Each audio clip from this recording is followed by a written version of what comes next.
இப்ப போர் இருக்கிறதுனால வழக்கமா போர்னாவே கோல்டு ரேட் ஏறும். ஆனா இந்த முறை அப்படி கிடையாது. இப்ப அப்படியே ஸ்டாக்னன்ட்டா தான் இருக்கு. இப்ப இன்னமும் குறையுங்கிறீங்க.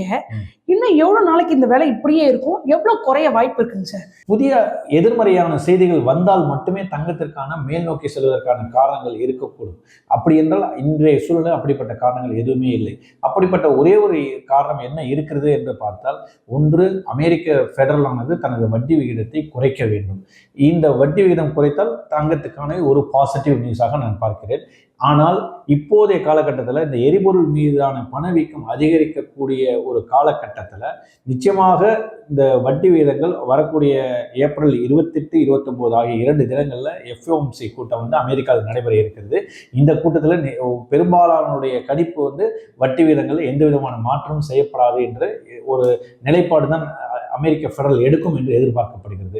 சரி, அடுத்த கூட்டத்தில் வரக்கூடிய ஜூன் கூட்டமோ அல்லது அடுத்த கூட்டத்தில் எப்படிப்பட்ட முடிவுகளை எடுப்பார்கள் என்றால், வரக்கூடிய ஃபெடரலுடைய புதிய அதிபர் ஏற்கனவே அவர் 2027ஆம் ஆண்டு வரையிலான காலத்துல பெரிய அளவுக்கு வட்டி விகிதங்கள் அது குறைப்பதற்கான சாத்தியக்கூறுகள் இல்லை, ஒருவேளை உயர்த்துவதற்கான வாய்ப்புகள் கூட இருக்கக்கூடும் என்ற அறிவிப்பு வெளியிட்டிருந்தார்.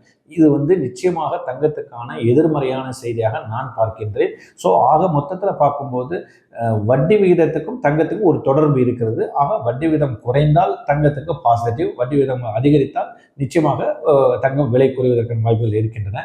இதை தவிர மற்ற ஒரு தங்கத்துக்கு ஒரு பாசிட்டிவான செய்தி என்ன என்றால், அமெரிக்காவுடைய கடன் சுமை தொடர்ந்து அதிகரித்து காணப்படுகிறது. அது ஒன்றுதான் ஒரு சப்போர்ட்டிங் ஃபேக்டராக தங்கத்துக்கு இருக்கிறது. அதாவது அமெரிக்காவுடைய கடன் சுமை பெரிய அளவுக்கு ஒரு குவார்டர்லி பார்க்கும்போது அதிகரித்து கொண்டே போகிறது. அவர்கள் அதை எப்போது அந்த அமெரிக்காவுடைய பொருளாதாரத்தில் ஏதாவது ஒரு தேக்க நிலை வருவோமோ அல்லது ரெசஷன் விடுமோ என்கின்ற ஒரு அச்சம் முதலீட்டாளர்களிடையே அவ்வப்போது காணப்படுகின்ற அடிப்படையில் தான் தங்கத்தினுடைய விலை பெரிய சரிவை காணப்படாமல் ஓரளவுக்கு ஒரு ரேஞ்ச் பவுண்ட்லேயே இருக்கிறது.